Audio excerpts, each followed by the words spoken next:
अस्सलामुअलैकुम। कैसे हैं आप सब? उम्मीद है कि आप सब खैरियत से होंगे। मेरी आज की टॉपिक है सर्कुलेटरी सिस्टम। आज के इस लेक्चर में हम सर्कुलेटरी सिस्टम के बारे में स्टडी करेंगे। हम जानेंगे सर्कुलेटरी सिस्टम क्या होता है और हमारी बॉडी के वो कौन कौन से आर्गन होते हैं जो कि सर्कुलेटरी सिस्टम के फंक्शन में एक्टिव है, रोल प्ले करते हैं। तो लेक्चर को स्टार्ट करते हैं। सबसे पहले हम बात करते हैं what is circulatory system. Circulatory system को हम कार्डियोवैस्कुलर सिस्टम भी बोलते हैं। कार्डियो मतलब हार्ट और वैस्कुलर मतलब हमारी ब्लड वेसल्स। हार्ट क्या करता है? ब्लड को पंप करता है और ब्लड वेसल्स उस ब्लड को कैरी करके हमारे बॉडी के डिफरेंट आर्गन से हमारे हार्ट तक लेकर आते हैं। तो सर्कुलेशन का पूरा प्रोसेस इसी तरह से चलता है। अब आप सोच रहे होंगे कि सर्कुलेट होना हमारी बॉडी के लिए क्यों ज़रूरी है।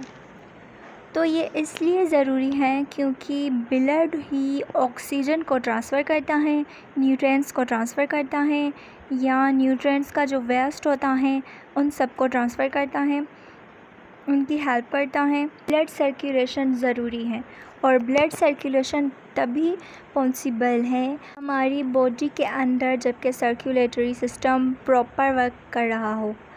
अब सर्कुलेटरी सिस्टम के प्रॉपर फंक्शन के लिए क्या ज़रूरी है, तो मैंने आपको बताया हार्ट और ब्लड वेसल्स। तो इस लेक्चर में आपको हार्ट के बारे में बताऊंगी। हार्ट की लोकेशन क्या होती है, उसका स्ट्रक्चर क्या होता है, कैसे फंक्शन करता है। हार्ट हमारे सर्कुलेटरी सिस्टम का प्राइमरी ऑर्गन होता है।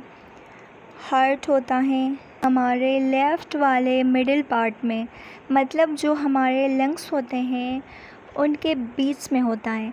तो ये थी हार्ट की लोकेशन। अब बात करते हैं हम हार्ट के स्ट्रक्चर के में। हार्ट एक मस्कुलर ऑर्गन है जो कि 3 लेयर से मिलकर बना होता है। आउटर लेयर को हम बोलते हैं एपिकार्डियम। नंबर 2 मिडिल लेयर को हम बोलते हैं मायोकार्डियम। इनर लेयर को हम बोलते हैं एंडोकार्डियम।